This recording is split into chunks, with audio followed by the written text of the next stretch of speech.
Zdravo živo. Tema videa je reka podsjetnih uverenja. Na internetu tu negde sam čuo da čovjek kad hoće da se bori protiv tih svojih uverenja, on treba, koje je reka, ono treba da pliva uzvodno. Pa sam ja to malo razradio. Ja sad vam ispričam to do čega sam došao. Ta naša podsvest, ona je kreirana, ona je fantastičan alat koji služi da nas vodi kao onome što je naše najveće dobro. Međutim, kad je čovjek kao dete, počne da stiče neka uverenja koja su u suprotnosti, to ću da objasnim kasnije, koje su u suprotnosti od tog njegovog najvećeg dobra. Recimo vidi da je otac zabrinut, otac je dobar i naša podsvest to usvaja, dobro je biti zabrinut. I mi kao dete usvajamo taj program zabrinutosti i onda nas to prati kroz ceo život. I sad imamo recimo za novac, ajde za novac. Dakle, nam od malena pričaju, odnosno ljudima pričaju da je, čekaj malo bacimo pogled, šumica, Ratko, sad nas prati Ratko.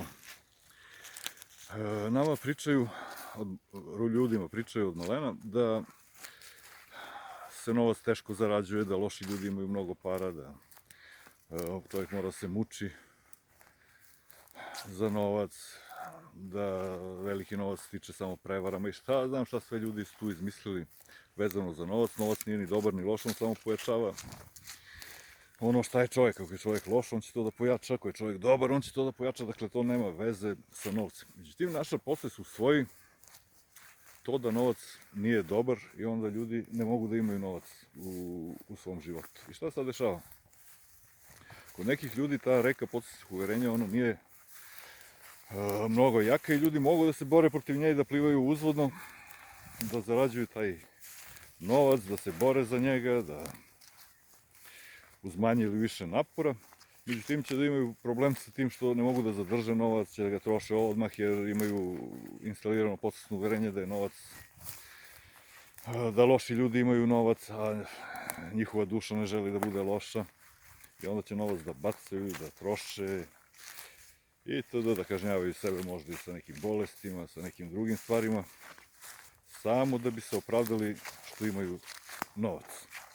Kod nekih ljudi je ta reka podsvesnih uverenja toliko jaka da oni ne mogu ni da zaplivaju protiv te struje. I oni onda pričaju da novac nije za njih. To su ljudi koji možda odlaze u manastir, možda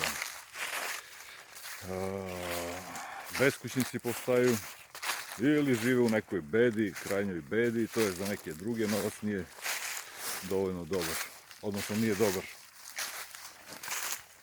I oni uopšte ne idu ka njemu. Zašto se dešava? Kad čovjek očisti ta svoja podsvesna uverenja, ta reka podsvesnih uverenja ga onda sama nosi ka tom novcu, ka tome što on hoće, da on ne treba da se trudi. To zovu na istoku Wu Wei. Alan Watts ima tamo pričao Art of Effortless Living ili čovjek je zapetlio nam se, ajde.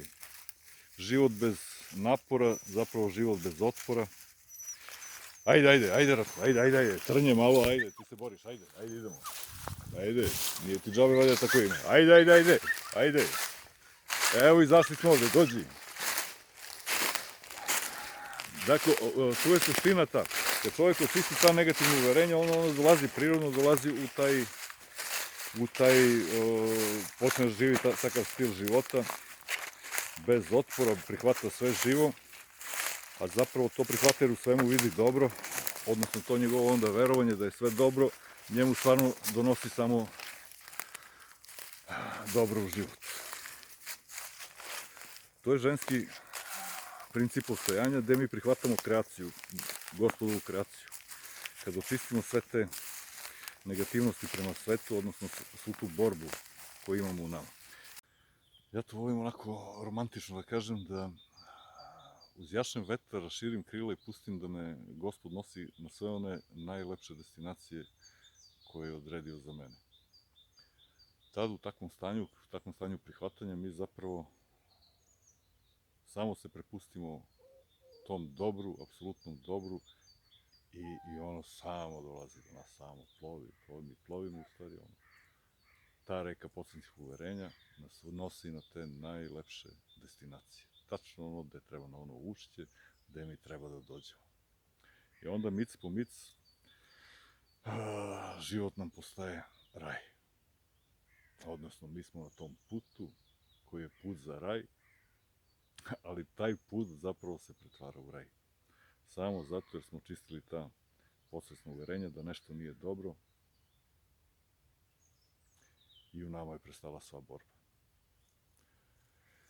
Eto, to sam ja teo da vam kažem o reci podsvesnih uverenja. Ovo je pečurkica, babino uvo, jestiva. Za mene, ne znam za vas, ali ja je krkam tu i tamo, kad jedem pečurke, kad jedem samo voćke. Eto, ajde, pa se čujemo, budite dobri. Ćao.